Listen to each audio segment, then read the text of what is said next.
নমস্কার বন্ধুরা, আমি অভিষেক আর বিদ্যায়তনে তোমাদের সকলকে স্বাগত। আজকে আমরা পড়ব novel feature of Indian constitution, doctor আম্বেদকরজির ভাষায়। নোবেল ফিচার, কনফিউজ হয়ে গেছো? তাহলে জেনে নাও, আজকে আমাদের পড়ার বিষয় হচ্ছে directive principle of state policy, যেইটা ডক্টর আম্বেদকর নোবেল ফিচার বলে উল্লেখ করেছেন। তাহলে ডাইরেক্টিভ প্রিন্সিপালে নিশ্চয়ই এমন কিছু বলা হয়েছে যা আমাদের কনস্টিটিউশনের জন্য খুব প্রয়োজনীয়। তো চলো আজকে আমরা সেটাই দেখব। তবে শুরুর আগে প্রথমেই জানিয়ে দিই, যা প্রত্যেক দিন বলি আমি, যারা প্রথম ভিডিওটা দেখছো তারা অবশ্যই সাবস্ক্রাইব করে নিও চ্যানেলটাকে, কারণ আমরা স্যার লক্ষ্মীকান্তের বই অনুযায়ী চ্যাপ্টার ওয়াইজ ইন্ডিয়ান পলিটিটাকে কমপ্লিট করছি। আর এরপরে এই সাবজেক্টটা কমপ্লিট হওয়ার আগেই, চ্যাপ্টার ওয়াইজ কমপ্লিট হওয়ার আগেই কিন্তু আমরা অন্যান্য সাবজেক্টেরও এরকম যেগুলো ডেডিকেটেড বুক রয়েছে সেইগুলো কিন্তু কমপ্লিট করব চ্যাপ্টার ওয়াইজ ডিটেলসে, যাতে যাতে করে তোমরা যারা মানে এডুকেশনের সঠিক প্ল্যাটফর্ম খুঁজে পাচ্ছ না, হয়তো কোনো কোচিং সেন্টারে যেতে পারছো না, বা যাই হোক, তাদের জন্য একটা ফ্রি এডুকেশনের ব্যবস্থা করা যায়। তো চলো অবশ্যই সাবস্ক্রাইব করো। আর যারা আগের ভিডিওগুলো দেখোনি তাদের বলবো, আমি আই বটমে লিঙ্ক দিয়ে দিচ্ছি, তোমরা গিয়ে প্রথম থেকে প্রত্যেকটি ভিডিও কিন্তু অবশ্যই দেখবে। একদিনে একটা ভিডিও দেখবে, সেকেন্ড ডে সেম ভিডিও দেখবে, সাথে বই ফলো করবে, থার্ড ডেতে নতুন ভিডিও দেখবে। এইভাবে যদি তোমরা প্রিপারেশান নাও তাহলে গোটা সিলেবাসটা দেখবে খুব ইজিলি তোমাদের সাথে তোমাদের কমপ্লিট হয়ে গেছে। তো চলো এবার আজকের পড়া শুরু করা যাক। আর্টিকেল 36 to 51, অর্থাৎ মোটামুটি 16টা আর্টিকেলে আমাদের ডিপিএসপি ডিসকাস করা হয়েছে। পার্ট কত? পার্ট 4। পার্ট 3তে ছিল ফান্ডামেন্টাল রাইটস, পার্ট 4-এ ডিপিএসপি ডাইরেক্টিভ প্রিন্সিপালস। তাহলে এমন কি এইটাতে আছে, আর এটা কি আমাদের জন্য আমরা নতুন করে কিছু পেয়েছি যে এটাকে নোবেল ফিচার বলা হলো? না, দেখো এখানে অনেক কিছু আমরা ফান্ডামেন্টালের ক্রিটিসিজমে যেগুলো পড়েছিলাম সেইগুলো আমরা দেখব ডিপিএসপিতে কিন্তু কভার করা হয়েছে। আবার যদি আমরা দেখি তাহলে দেখব যে এখানে নোবেল ফিচার বলতে আমরা কোনো কিছু নতুন করে নিইনি, এটা আমরা বলতে পারো আইরিশ কনস্টিটিউশন থেকে নিয়েছি, যেটা তোমরা জানো যে ডিপিএসপি কোথা থেকে নেওয়া হয়েছে, আইরিশ কনস্টিটিউশন থেকে। কিন্তু আইরিশ কনস্টিটিউশন থেকে নিতে গেলেও এইটা আমরা নিজেদের মতো করে নিয়েছি, নিজেদের মতো করে ক্রিয়েট করেছি। আইডিয়াটা আমরা আইরিশ কনস্টিটিউশন থেকে নিয়েছি। অলদো যদি তোমার প্রশ্নে আসে যে আইরিশ কনস্টিটিউশনে কি ডিপিএসপি তাহলে উদ্ভব হয়েছে, না, সেটাও কিন্তু না। আইরিশ কনস্টিটিউশনে ডিপিএসপি উদ্ভব হয়নি, তারা কপি করেছে কোথা থেকে? স্প্যানিশ কনস্টিটিউশন থেকে। তাহলে এটা কীরকম একটা সার্কেলের মতো ঘুরে যাচ্ছে, যে স্প্যানিশ থেকে আইরিশ, আইরিশ থেকে ইন্ডিয়ান কনস্টিটিউশনে এটা এসেছে। বাট ওই যে আগের কথা, র্যানস্যাক করা হয়েছে, কপি করা কিন্তু হয়নি। এটা আমরা নিয়েছি, নিয়ে নিজেদের চিন্তা ভাবনা অনুযায়ী এটা ফলপ্রসূ আমরা করেছি। যখন আমরা ডিসকাস করব তখনই বুঝতে পারবা যে এখানে আমরা কেন এটা বলছি যে আমরা নিজেদের মতো করে নিয়েছি। এবার যদি দেখি যে এইটা কি তাহলে আমাদের সংবিধানের প্রথম ছিল, তার আগে কি আমরা কোনোদিন ডিপিএসপির সাথে পরিচিত ছিলাম কি ছিলাম না? দেখো, অবশ্যই আমরা পরিচিত ছিলাম। ডক্টর আম্বেদকরজি নিজেও কিন্তু সেটা স্বীকার করেছে। অলদো আমরা বলছি আইরিশ কনস্টিটিউশন থেকে আমরা এইটাকে বড় করেছি, এইটাকে নিয়েছি, কিন্তু তার আগেও যে আমাদের গভর্নমেন্ট অফ ইন্ডিয়া অ্যাক্ট 1935 যে গভর্নমেন্ট ইন্ডিয়া অ্যাক্ট, সেখানে বলা হয়েছিল ইনস্ট্রুমেন্ট অফ ইনস্ট্রাকশন বলে একটা ক্লজ ছিল। ইনস্ট্রুমেন্ট অফ ইনস্ট্রাকশন, কোশ্চিন কিন্তু আসতে পারে যে ইনস্ট্রুমেন্ট অফ ইনস্ট্রাকশন কোন সালের কোন অ্যাক্টে ছিল প্রথম? তাহলে এইটা ছিল হচ্ছে 1935-এ। তাহলে ইনস্ট্রুমেন্ট অফ ইনস্ট্রাকশনই কি ডিপিএসপি? কিছুটা, কিছুটা নয়, কিছুটা। এখানে কি ছিল? ইনস্ট্রুমেন্টে অফ ইনস্ট্রাকশনে বলা হয়েছিল গভর্নর জেনারেল যে প্রাদেশিক গভর্নরগুলো রয়েছে, প্রভিন্সেসের যে গভর্নরগুলো রয়েছে, তাদের কিছু উপদেশ দেন, কিছু ইনস্ট্রাকশন দেন যেটা তারা মানতে পারে। বাধ্যবাধকতা কিন্তু ছিল না। এই জিনিসটা ইনস্ট্রুমেন্ট অফ ইনস্ট্রাকশনটাই ঘুরে কিন্তু আমাদের কোথায় এসেছে, ডিপিএসপিতে, directive principles of state policy. তাহলে এতক্ষণ ধরে ডিপিএসপি আমরা করছি, একটা কথা কি বললাম যে এইটা তারা মানতেও পারতো, নাও মানতে পারতো। তাহলে আমাদের ক্ষেত্রেও কি তাই? কিছুটা হ্যাঁ, কিছুটা না। দেখো, তার কারণ হচ্ছে ফান্ডামেন্টাল রাইটস সবসময় জাস্টিসিয়েবল। কোর্টের উপর দায়িত্ব দেওয়া হয়েছে তোমার ক্ষেত্রে, মানে তুমি তোমার যাতে সেইটা মানে লাগু হয় তোমার ক্ষেত্রে, সেটা যাতে ভায়োলেট না হয় তার ব্যবস্থা কিন্তু কোর্ট করবে আর্টিকেল 32 এর মাধ্যমে, রিট জারি করে। আমরা অলরেডি ডিটেলস ক্লাস করেছি। অবশ্যই কিন্তু ফান্ডামেন্টাল রাইটসের 3-4টে ভিডিও রয়েছে, তোমরা গিয়ে কিন্তু অবশ্যই দেখবে, তাহলে ফান্ডামেন্টাল রাইটসটা খুব ক্লিয়ার হয়ে যাবে তোমাদের কাছে। এত একটা ভাস্ট জায়গা যেটা মনে থাকে না, সেটা দেখবে একদম আর্টিকেল ওয়াইজ সম্পূর্ণটা তোমাদের কাছে মনে চলে এসছে। তাহলে চলে আসি আবার পড়ার মধ্যে, যে ফান্ডামেন্টাল রাইটস সেটা কিন্তু জাস্টিসিয়েবল, বাট আমাদের ডিপিএসপি নন জাস্টিসিয়েবল। তাহলে আমি কোথাও বললাম, কোথাও ঠিক, কোথাও একটু হলেও ভুল। দেখো, তার মানে বোঝা যাচ্ছে যে এইখানে জুডিশিয়ারি কিন্তু হস্তক্ষেপ করবে না, কিন্তু এটার বাইন্ডিং রয়েছে, হ্যাঁ রয়েছে, সেটাও আমরা কিন্তু আলোচনা করব।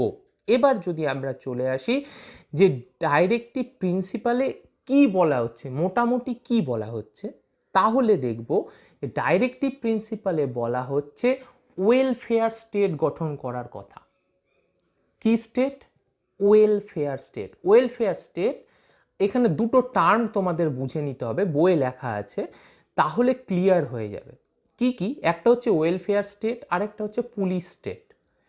তাহলে পুলিশ স্টেট কোনটা আর ওয়েলফেয়ার স্টেট কোনটা? পুলিশ স্টেট হচ্ছে যে রাষ্ট্র শুধু নিজের শোষণ করছে, অন্যর কাছ থেকে সব কিছু নিয়ে সব কিছু নিজের কেন্দ্রীভূত করছে, নিজের শোষণ করে রেখে দিচ্ছে, নিজেরা নিয়ে চলে যাচ্ছে, এইটা হচ্ছে পুলিশ স্টেট বলি আমরা। যেরকম আমরা যখন ব্রিটিশ পিরিয়ডে ছিলাম, যে কলোনাইজেশনের কনসেপ্ট, কলোনি হয়েছিলাম, ব্রিটিশার্সরা আমাদের কাছে শোষণ করে নিজেদের দেশে নিয়ে চলে যেত, এইটা হচ্ছে পুলিশ স্টেট। অন্যদিকে ওয়েলফেয়ার স্টেট বলতে পারো অনেকটা সোশ্যালিস্ট ভাবধারা। কি রকম? যে by the people, for the people, to the people, এরকম একটা কনসেপ্ট ধরতে পারো, যে জনগণের দ্বারা সরকার, জনগণের জন্য আমরা কাজ করব, জনগণ যাতে ভালো থাকে সেই জিনিসটাকে আমরা মেনটেন করে চলবো।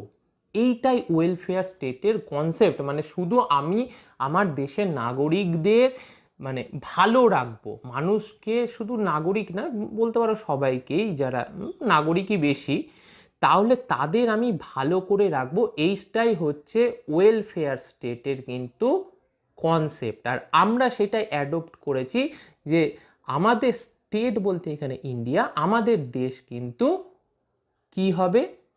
ওয়েলফেয়ার স্টেট হবে। আরেকটা কি বলছে, যে ওয়েলফেয়ার স্টেটটা কিভাবে হবে? ইকোনমিক বেসিসে, সোশ্যাল বেসিসে, পলিটিক্যাল বেসিসে, এইগুলো রোড ম্যাপ তৈরি করে আমাদের দেশটাকে, আমাদের স্টেট বলতে রাজ্য নয়, দেশ কিন্তু তোমার সোশ্যাল, এই হ্যাঁ মানে ওয়েলফেয়ার স্টেটে পরিণত হবে। এইখানে আরেকটা ব্যাপার দেখা যায়, সেটা হচ্ছে কি? Justice, liberty, equality and fraternity, এইটা যাতে রক্ষা করা হয়, এইটাও কিন্তু ডিপিএসপির মাধ্যমে বলা হয়েছে। এই শব্দগুলো কোথায় পেয়েছিল মনে আছে? কি কি বললাম? জাস্টিস, তারপর লিবার্টি, ইকুয়ালিটি, ফ্রেটার্নিটি, প্রিঅ্যাম্বেলে। ঠিক ধরেছ, প্রিঅ্যাম্বেলের এই কনসেপ্টগুলোই কিন্তু ডিপিএসপিতে ডাইরেক্টভাবে ডিসকাস করা হয়েছে। তাহলে এবার চলে আসি যে DPSP, directive principle of state policy, তার মানে কথাতেই আমরা বুঝতে পারছি যে অলরেডি স্টেটকে একটা ডাইরেকশন দেওয়া হয়েছে। ঠিক আছে, স্টেটকে একটা ডাইরেকশন দেওয়া হয়েছে যে তুমি এইভাবে তোমার কাজগুলো করবে, তোমার পলিসি যেইগুলো হবে ভবিষ্যতে, সেইগুলো তুমি এইভাবে কিন্তু তোমাকে করতে হবে। অর্থাৎ স্টেটকে লেজিসলেটিভকে বলা হচ্ছে যে তুমি যে লগুলো তৈরি করবে সেইখানে যাতে তোমার ডিপিএসপি লঙ্ঘন করা না হয়, ডিপিএসপি অনুসারে তোমাকে আইন বা অ্যাক্ট পাস করতে হবে। তাহলে বোঝা যাচ্ছে যে আমি বলেছিলাম যে জুডিশিয়ারি এটা বিচার করতে পারবে না, নন জাস্টিসিয়েবল, কিন্তু অলরেডি লেজিসলেটিভের উপর খবর দালালি করা হয়েছে, যে একদম লেজিসলেটিভকে আঙুল দিয়ে বোঝানো হয়েছে যে তুমি এইটা চেঞ্জ করতে পারবে না, তোমাকে এই অনুসারেই কিন্তু আইন তৈরি করতে হবে। তাহলে এটা কোথাও বলা আছে কি? আমি যে বললাম কথাটা, কোথায় বলা আছে? এইটা বলা আছে আর্টিকেল 37-এ। দেখো, আমরা আর্টিকেল অনুযায়ী প্রত্যেকটাই পড়ব, তবে একটু এদিক ওদিক এর পরের ভিডিওতে আমরা টোটাল আর্টিকেলগুলো পড়ব। কেন একটু এদিক ওদিক হবে সেটাও তোমরা এখনই জানতে পারবে। চলো, তাহলে আমরা মোটামুটি বুঝতে পারলাম যে এটার ফিচারটা কি, ডাইরেক্টিভ প্রিন্সিপালে আমরা কি কি আলোচনা করব। মেনলি আমরা করব আমাদের সোশ্যাল যে অ্যাক্টিভিটিগুলো হয় সেইগুলো কিভাবে ডাইরেক্টিভ প্রিন্সিপালে স্টেটকে বলা হয়েছে, ইত্যাদি ইত্যাদি। তো এবার আমরা দেখব ডাইরেক্টিভ প্রিন্সিপালের ক্লাসিফিকেশানটা। চলো দেখে নিই আমাদের ডাইরেক্টিভ প্রিন্সিপালগুলোকে কয় ভাগে ভাগ করা যায়। যদি আমরা ডিপিএসপির ক্যারেক্টারিস্টিক দেখি তাহলে দেখব প্রধানত 3 ভাগে, অর্থাৎ তোমরা বলতে পারো এর যে প্রিন্সিপালগুলো, এর আদর্শগুলো হয়েছে, মানে আদর্শগত অনুযায়ী 3 ভাগে ভাগ করতে পারি। কি কি? একটা হচ্ছে সোশ্যালিস্ট প্রিন্সিপাল, একটা হচ্ছে গান্ধিয়ান প্রিন্সিপাল, আরেকটা হচ্ছে লিবারাল ইন্টেলেকচুয়াল প্রিন্সিপাল। এই 3টার বেসিসে কিন্তু আমরা আমাদের ডিপিএসপিকে ভাগ করতে পারি।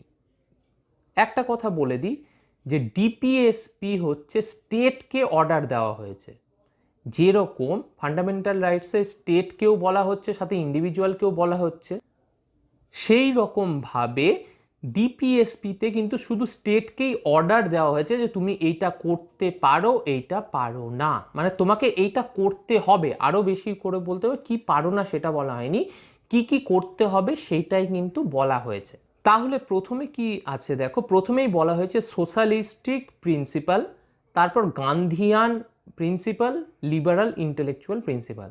দেখো, আমি বলেছিলাম যে আমরা কপি করিনি, শুধু আইডিয়াটা নিয়েছি। যদি আমরা কপি করতাম তাহলে আমরা এই গান্ধিয়ান প্রিন্সিপালের ব্যাপারগুলোকে কীভাবে নিতাম? ধরে নিলাম যে ওখানে সোশ্যালিস্টিক, আমি যদিও জানি না, তাও ধরে নিলাম ওখানে সোশ্যালিস্টিক অর লিবারাল ইন্টেলেকচুয়াল যে প্রিন্সিপালগুলো আছে সেগুলো রয়েছে, কিন্তু আমরা যদি টোটাল কপি করতাম তাহলে গান্ধিয়ান প্রিন্সিপাল এটা তো আমাদের নিজেদের, বুঝতে পারছো, গান্ধীজির ভাবাদর্শ অনুযায়ী, তাহলে সেইগুলো কিভাবে আসতো? তাই তো আমরা এইটাও ক্লিয়ার করতে পারলাম যে এইটা কিন্তু টোকা না। ঠিক আছে, দুটো আর্টিকেল যেটা আমরা কোথাও পাবো না পড়ার ক্ষেত্রে, সেটা আমরা প্রথমে আলোচনা করে নিই, আর্টিকেল 36 আর 37। আর্টিকেল 36-এ বলা হয়েছে কি, যে আমরা যেটা আর্টিকেল 12-এ পড়েছিলাম মনে আছে, ফান্ডামেন্টাল রাইটসের যে স্টেট কাকে বলে, এখানেও কিন্তু ওয়েলফেয়ার স্টেট বলতে কি বোঝানো হচ্ছে, ওই একই জিনিস, সেইটা কিন্তু আর্টিকেল 36-এ বলা হয়েছে। আর আর্টিকেল 37-এ কি বলা হয়েছে? আর্টিকেল 37-এ অলরেডি বললাম যে ল মেকিং প্রসেসের মধ্যে ডিপিএসপি যাতে লঙ্ঘন না হয় সেটাকে মেনটেন করে, সেটাকে ফলো করে আমাদের ল মেকিং করতে হবে, এইটা বলা হয়েছে আর্টিকেল 37-এ। এবার আমরা আলোচনা করব সোশ্যালিস্টিক প্রিন্সিপাল। তাহলে আমরা কখনো কিন্তু দেখব সোশ্যালিস্টিক প্রিন্সিপালে এরকম আছে যে 38 আছে, 39 আছে, তারপর 49, 41 আছে, 42 আছে, 43 আছে, 44, 45, 46, এইগুলো আবার নয় 47 আছে। মানে এক একটা আর্টিকেলের মধ্যে কিন্তু এক একটা কনসেপ্ট ঢোকানো আছে, সেইগুলোকেই আমরা নিজেদের মতো করে আলোচনা করব। তো প্রথমে যেটা আলোচনা করব সোশ্যালিস্টিক প্রিন্সিপাল। দেখো, সোশ্যালিস্টিক প্রিন্সিপাল বুঝতেই পারছো যে এটা সোশ্যালিজমের উপর বেস করে। সোশ্যালিজম কোথায় থাকে? সোশ্যালিজম থাকে যেখানে সব কিছু রাষ্ট্র মানুষের মধ্যে বিতরণ করে দেয়, মানুষের ওয়েলফেয়ার স্টেটের যে ধারণাটা, সেটা কিন্তু মেনলি সোশ্যালিজম। তাহলে সেইটাকেই ফলো করা হয়েছে আমাদের ডিপিএসপিতে। তো কোন কোন আর্টিকেলে কিভাবে ফলো করা হয়েছে সেটা আমরা এবার দেখে নিই। প্রথমে আমরা দেখব আর্টিকেল 38। আর্টিকেল 38-এ যেটা বলা হয়েছে, বই খুললেও দেখো বইয়ে কিন্তু ইংলিশে লেখা রয়েছে, আমি তোমাদের আর্টিকেলগুলোর মানেগুলো বুঝিয়ে দিচ্ছি। যে এখানে বলছে যে মিনিমাইজ ইনইকুয়ালিটি অফ ইনকাম, তারপর সোশ্যাল লাইফ ইত্যাদি। দেখো আমাদের দেশ কি করে, সবাইকে অপরচুনিটি দেয়, তাই তো? সবাইকে অপরচুনিটি দেয়, তুমি তোমার মতো করে ইনকাম করো, তুমি তোমার মতো করে রিসোর্স ব্যবহার করো, অপরচুনিটি সবার কাছে। তারপর যে ওই যে বলে না ওই বিবর্তনবাদে যোগ্যতমের কি মানে যে যোগ্যতর তার ইয়ে হয়ে যাবে, সে উঠে মানে সমাজে উচ্চ শ্রেণীতে উঠে যাবে, সেটাই। যার কাছে বুদ্ধি আছে, যা আছে, যার কাছে, সে ধরো নিজের প্ল্যাটফর্মটা উপরে উঠিয়ে নিচ্ছে। এবার যে উপর তলায় উঠে গেছে আর যে নিচের তলায় আছে, দুজনের মধ্যে একটা ডিসব্যালেন্স সিচুয়েশন আসবে, তার সোসাইটি আলাদা হয়ে যাবে, নিচের সোসাইটি আলাদা হয়ে যাবে। তো ডিপিএসপিতে বলা হচ্ছে এইটা যাতে খুব বেশি না হয়, কিছুটা তোমাকে সামঞ্জস্য আনতে হবে, এইটা বলা হচ্ছে আর্টিকেল 38-এ। তাহলে কি করে তুমি সামঞ্জস্য আনবে, তাই তো? বিভিন্ন প্রকার আইন ল পাস করার মাধ্যমে কিন্তু তুমি সামঞ্জস্য আনবে। ধরে নাও যেরকম ট্যাক্সেবল ইনকাম, ট্যাক্সেশনের যে কনসেপ্ট আমাদের, একটু প্রত্যেকটা জিনিস লিঙ্ক করার চেষ্টা করো, তাহলে বুঝতে পারবে। আমার ধরো ইনকাম 2 লাখ টাকা, বাৎসরিক ইনকাম 2 লাখ টাকা। তোমাদের মধ্যে কারো বাৎসরিক ইনকাম 5 লাখ টাকা, কারো 10 লাখ টাকা, কারো 20 লাখ টাকা। তাহলে করা হচ্ছে কি, যে 2 লাখ বা 4 লাখ ইনকাম রয়েছে তাদের ক্ষেত্রে ট্যাক্স লাগবে না, তুমি ওই টাকাই এনজয় করো। যে 5 লাখ টাকার উপরে তাকে হয়তো 10% ট্যাক্স দিতে হচ্ছে, বা যে 20% দিতে হচ্ছে, যে 10 লাখ টাকার উপরে তাকে 30% দিতে হচ্ছে। এইভাবে কোথাও যেন একটা ব্যালেন্স করার চেষ্টা করা হচ্ছে, বুঝতে পারছো? এইটা সব সময় জেনে রাখবে, যখন আমাদের কোনো ল নতুন করে ইন্ট্রোডিউস হবে, তখন কিন্তু আমাদের সেটা ডিপিএসপি মেনটেন করে করতে হবে, ডিপিএসপির জন্য হবে। আদারওয়াইজ যদি চেঞ্জ হয় কিছু নতুন ল, তাহলে ডিপিএসপিকেও কিন্তু চেঞ্জ করতে হবে। কারণ ডিপিএসপি কোথাও যেন আমাদের এই লগুলোকে বাইন্ড করে রেখেছে, ধরে রেখেছে, কোথাও যেন বেঁধে রেখেছে। তাহলে বোঝা গেল আর্টিকেল 38-এ কি বলা হচ্ছে। আর্টিকেল 38-এ বলা হচ্ছে ইনইকুয়ালিটি যেটা রয়েছে আমাদের মধ্যে, ফাইন্যান্সিয়াল বা তোমার কি বলে সোশ্যাল, এইগুলোকে কোথাও একটা সেম পর্যায়ে, একই পর্যায়ে কিন্তু আনতে হবে, যাতে সকল মানুষই সমানভাবে নিজের জীবনটা বাঁচতে পারে। এই পরিপ্রেক্ষিতেই চলে আসছে আর্টিকেল 39। আর্টিকেল 39-এ দেখো বেশ কয়েকটা ক্লজ বইয়ে দেওয়া আছে, 6টার মতো। তাহলে দেখব প্রথমে দেওয়া আছে কি, যে লাইভহুডের ব্যাপারে সিটিজেনদের নিজের জীবিকা নির্বাহের জন্য একটা পারফেক্ট তোমাকে সিচুয়েশন ক্রিয়েট করে দিতে হবে। লাইভহুড অর্থাৎ একজন ধরো কৃষিকাজ করছে, একজন কৃষক কৃষিকাজ করছে, তাহলে তার কৃষিকাজের জন্য যেগুলো এসেন্সিয়াল এলিমেন্ট বলতে পারো, যেরকম ধরো বীজ, সার ইত্যাদি, দেখবা এইগুলো আমাদের কিন্তু সরকার থেকে অনেক সময়, বেশিরভাগ সময় ফ্রিতেই দেওয়া হয়, অনেক ক্ষেত্রে সার টারগুলো দেওয়া হয়, কৃষিকেন্দ্র থেকে দেওয়া হয়। এইগুলো কিন্তু সরকারকে দিতে হবে অলরেডি, দেখো সেই অনুযায়ী কিন্তু লও আছে। তারপরে যদি দেখি যে দেওয়া আছে ধরো ডিস্ট্রিবিউশনটা, ম্যাটেরিয়ালের ডিস্ট্রিবিউশনটা সমানভাবে করতে হবে। মানে তোমার বেশি, মানে তোমার বেশি আছে বেশি নিয়ে যাও, আমার কম আছে কম পাবো, এরকম না। দেখো যদি আমি জমির কনসেপ্টটা নিই, যে একজনের কাছে অনেক জমি, একজনের কাছে কম জমি হয়ে গেছে, এটা কি সম্ভব? তাহলে তো একজন যে বড় লোক, সে বেশি করে চাষাবাদ করবে, করতে করতে বড় লোক হতেই থাকবে, এগ্রিকালচার রিলেটেড। আর যে যে করতে পারছে না, সে অন্যর কাছ থেকে টাকা নিয়ে নিজে সব কিছু হারাতে থাকবে। তো এইখানে দেখবে আমাদের কিন্তু ওই সামথিং 55 বা 58 এরকম একটা কনসেপ্ট রয়েছে জমির, যে এর বেশি জমি আমরা রাখতে পারবো না সিঙ্গেল ইন্ডিভিজুয়াল। এই যে কনসেপ্টগুলো যাতে সকলের মধ্যে ইকুয়ালি থাকে, কিছু মানে যে একদম বড়লোক সে যাতে বড়লোক হয়ে যাচ্ছে, সে গরিব গরিব হয়ে যাচ্ছে, সেটা কিন্তু না হয়। অর্থাৎ রিসোর্সের একটা কিন্তু ডিস্ট্রিবিউশন যাতে ভালো করে হয়। তারপরে দেখো ডি নাম্বারে দেওয়া আছে যে সেম পে সিস্টেম রাখতে হবে, অর্থাৎ যে equal pay off equal work. তুমি যে কাজটা সমানভাবে করছো সেটা ছেলে বা মেয়ে যেই হোক না কেন, ছেলে বা মেয়ে বলছি সরি, মানে পুরুষ ও নারী যেই হোক না কেন, ইকুয়াল পে সিস্টেম কিন্তু রাখতে হবে। যদিও মানে বাস্তবে দেখা যায় এটা সবসময় হয়ে ওঠে না, এটা আমাদের সামাজিক প্রেক্ষাপটে সবসময় হয়ে ওঠে না, কিন্তু আমাদের ডিপিএসপিতে বলা হচ্ছে যে এইটা কিন্তু অবশ্যই করতে হবে। বিশেষ করে ছেলে আর মেয়েদের কথা কিন্তু ডিপিএসপিতে উল্লেখ করে দেওয়া আছে। তারপর বলছে not abuse health and strength. তুমি কাউকে জোর জবরদস্তি করে এমন কোনো তার মানে যে অ্যাবিউজ করতে পারবে না, তার খুব দরকার রয়েছে সেই জন্য তার আমি সব কিছু নিয়ে নিব, তাকে একদম নিংড়ে নিব, তাকে খাটিয়ে নিব, তার হেলথের দিকটাও আমি দেখবো না, এইটা কিন্তু তুমি করতে পারবে না। ঠিক আছে, তার দরকার আছে তাই বলে তুমি তাকে গাধার মতো খাটাবে, সেটা হবে না। দেখো আমাদের যে সিস্টেমটা চলে, গভর্নমেন্ট সিস্টেম আর আদার্স সিস্টেমও বলতে পারো, সেখানে একটা রিটায়ারমেন্ট এজ রয়েছে। সেই রিটায়ারমেন্ট এজটা আমরা কেন ফলো করি?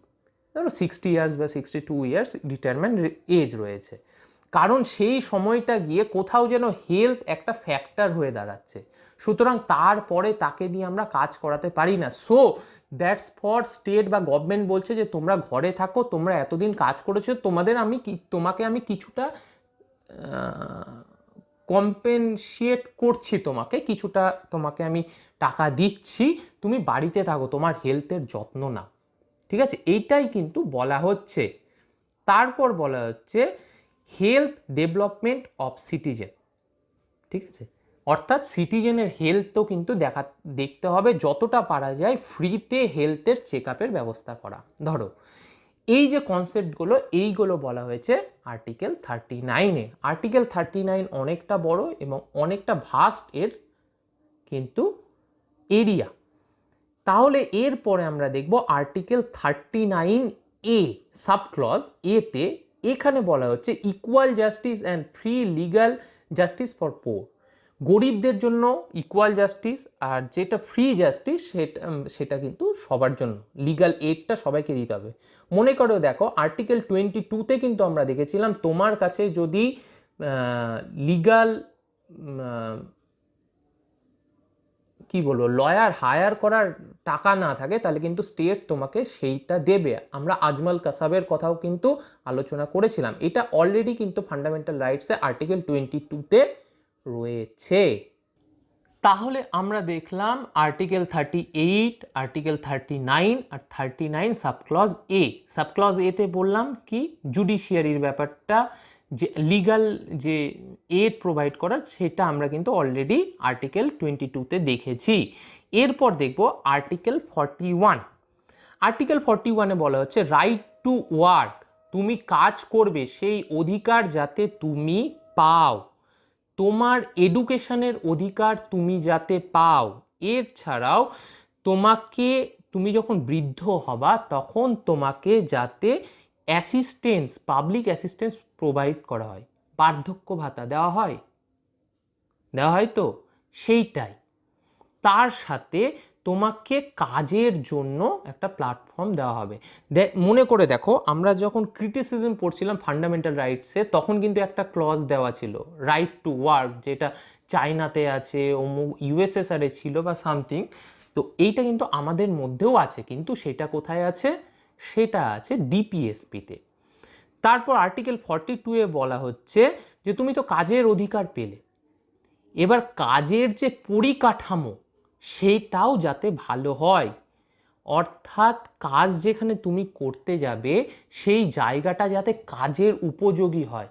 যে এমন না যে আমার কাজ করার অধিকার আছে, আমি চিৎকার করলাম ঠিক আছে আমি কাজ করতে যাব, কিন্তু গিয়ে দেখছি আমার হাতে কোনো আমাকে কোনো গ্লাভস দেওয়া হয়নি, আমাকে কোনো ইকুইপমেন্ট দেওয়া হয়নি, আর 440 ভোল্টের বা 11,000 ভোল্টের সামনে গিয়ে বলছে কারেন্টের তার ঠিক করো। তোমার হাতে কিছু নাই, কিন্তু কারেন্টের তার ঠিক করতে হবে, তুমি তো শর্ট খেয়ে মরে যাবে, তাই তো? এটাই বলছে, তোমার কাজের অধিকার আছে। তারপরে বলছে তার জন্য সঠিক পরিবেশ, সঠিক ইনস্ট্রুমেন্ট কিন্তু তোমাকে দিতে হবে, এবং তুমি যখন ইকুয়াল পে পাচ্ছ, সঠিক ইনস্ট্রুমেন্ট পাচ্ছ, তার সাথে তোমাকে কিন্তু রিলিফ দেওয়া হবে।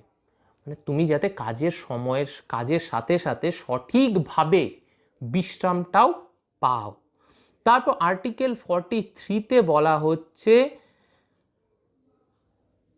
তোমার সব কিছু হলো, কাজের অধিকার, এবার কাজের জায়গা হলো, কাজের প্ল্যাটফর্মটা যাতে ভালো হয়। এবার বলছে তুমি কাজ করছো ঠিক আছে সব কিছু, তার সাথে সাথে তোমাকে একটা স্ট্যান্ডার্ড লাইফ, সোশ্যাল এবং কালচারাল যে অপরচুনিটি সেইগুলো দিতে হবে। অলরেডি বললাম রেস্টের কথা।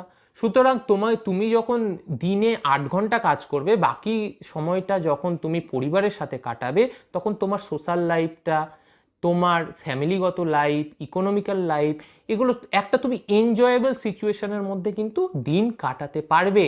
এইটা না তুমি কাজ করবা বলতে তোমাকে সারাক্ষণ কাজই করিয়ে যাবে। এইটা বলা হচ্ছে ওয়ার্কারদের জন্য তোমাকে এই ফেসিলিটিগুলো আর্টিকেল 43-তে কিন্তু প্রোভাইড করতে হবে। তার সাথে সাথে আর্টিকেল 43A-তে বলা হচ্ছে, সাবক্লজ এতে বলা হচ্ছে, to secure the participation of worker in the management of industries. অর্থাৎ তোমাকে শুধু যে কোনো কাজেই না, গভর্নমেন্টের শুধু কাজ না, ইন্ডাস্ট্রিয়াল যে কাজ সেখানেও কিন্তু সুযোগ দিতে হবে। ঠিক আছে, তাহলে আর্টিকেল 41-এ বললো কাজের সুযোগ, 42-তে বলছে যে কাজের সাথে সাথে হিউম্যান কন্ডিশনের সুযোগ দিতে হবে, অর্থাৎ সেইটা যাতে তোমার কাজের উপযোগী হয়। 43-তে বলছে কি তার সাথে সাথে তোমার যাতে রেস্ট হয়, তুমি যাতে সোশ্যাল লাইফ, তারপর সোশ্যাল লাইফের সাথে সাথে তোমার আদার্স তোমার যে কালচারাল লাইফ, স্ট্যান্ডার্ড তোমার লিভিং লাইফ, সেইগুলো যাতে তুমি পাও সেইটারও ব্যবস্থা করতে হবে। আর্টিকেল 43A-তে বলছে যে তোমার যে তুমি ইন্ডাস্ট্রিতে এইগুলো বলো যেখানে কাজ করছো। এবার এখানে একদম ডাইরেক্ট বলা হচ্ছে ইন্ডাস্ট্রিতে যখন কাজ করছো তুমি, তখনও যাতে এইগুলো সুযোগ সুবিধা কিন্তু থাকে। ভিডিও অনেক বড় হয়ে যাচ্ছে, আর একটা মাত্র আর্টিকেল আমরা আলোচনা করব। এই আর্টিকেলটা আলোচনা করার পর আজকের ভিডিওটা এখানেই শেষ করব। পরবর্তীকালে গান্ধিয়ান যে তোমার প্রিন্সিপাল, লিবারাল ইন্টেলেকচুয়াল প্রিন্সিপাল, এটা আমরা পরের ভিডিওতে আলোচনা করব। এবার লাস্ট আমরা যেটা আলোচনা করব সেটা হচ্ছে আর্টিকেল 47। আর্টিকেল 47-এ কি বলা হচ্ছে, তোমার তো সব কিছু বলা হচ্ছে, একটা ওয়ার্কারের জীবনের যে বেসিক দরকারগুলো সেইগুলো তো বলা হচ্ছে, যে তার কাজের সুযোগ সুবিধা, তার বুঝতে পারছো সবই আলোচনা করলাম। এর সাথে সাথে যেটা সবচেয়ে আগে জরুরি সেটা কি, তোমার হেলথ। ওয়ার্কারের হেলথ যদি ঠিক না থাকে তাহলে কিভাবে হবে, কাজই তো হবে না, আটকে যাবে, একের পর এক অসুস্থ হয়ে পড়বে। তাহলে বলছে সেই হেলথটাকে কিন্তু তোমাকে মেজার করে রাখতে হবে, তোমার যাতে শরীর কারো স্বাস্থ্য খারাপ না হয়ে যায়, সেই জন্য সঠিক পরিমাণ নিউট্রিয়েন্ট তোমাকে প্রোভাইড করার ব্যবস্থা করতে হবে। তোমাকে বলতে সরকারকে। ঠিক আছে, এইটা বলা হচ্ছে আর্টিকেল 47। বইয়ের মধ্যে ছোট ছোট করে লেখাও আছে, আমিও তোমাদের বোঝার জন্য উদাহরণ দিয়ে অবশ্যই বলে দিলাম। এই আর্টিকেলগুলো বই যেখানে আছে একটু দেখবে, সাথে যদি প্রয়োজন মনে হয় ভিডিওগুলোকে পজ করবে, আর্টিকেলগুলো লেখে নোট করে নেবে, দেখবে তোমাদের পড়াটা খুব সহজে কমপ্লিট হয়ে যাবে। আমরা আর্টিকেলগুলো আলাদা আলাদা করে পড়ছি, এরপরের একটা ভিডিওতে প্রত্যেকটা আর্টিকেলকে পরপর, অর্থাৎ 36, তারপর 37, 38, 39, 40, 41, 42 এইভাবে কিন্তু আমরা বলে দিব যাতে তোমাদের সুবিধা হয়। ঠিক আছে, তাহলে আজকে আর বেশি কথা নয়, এখানেই আজকে পড়া শেষ করি। তবে যাওয়ার আগে অবশ্যই কমেন্ট করে লিখবে তোমাদের ভিডিওগুলো কেমন লাগছে, লাইক, সাবস্ক্রাইব এবং শেয়ারটা কিন্তু অবশ্যই করবে, যাতে সকলের কাছে এই ভিডিওগুলো পৌঁছে যেতে পারে। এইটুকু তো করাই যায়। তো চলো, আর একটা কথা যেটা প্রত্যেক দিন বলি, শুধু ভিডিও দেখলে হবে না, সাথে বইটা খুলে কিন্তু অবশ্যই পড়বে। একটা ভিডিও ফার্স্ট ডে দেখবে, সেকেন্ড ডেতেও সেম ভিডিও দেখবে, বই পড়বে, থার্ড ডেতে নতুন ভিডিও দেখবে। এইভাবে যদি করতে পারো, গোটা সিলেবাসটা দেখবে মানে এইভাবে হাতে নিমেষে কমপ্লিট হয়ে যাচ্ছে। তাহলে আজকে আর বেশি কথা নয়, এখানেই শেষ করলাম। দেখা হচ্ছে পরের ভিডিওতে। নমস্কার।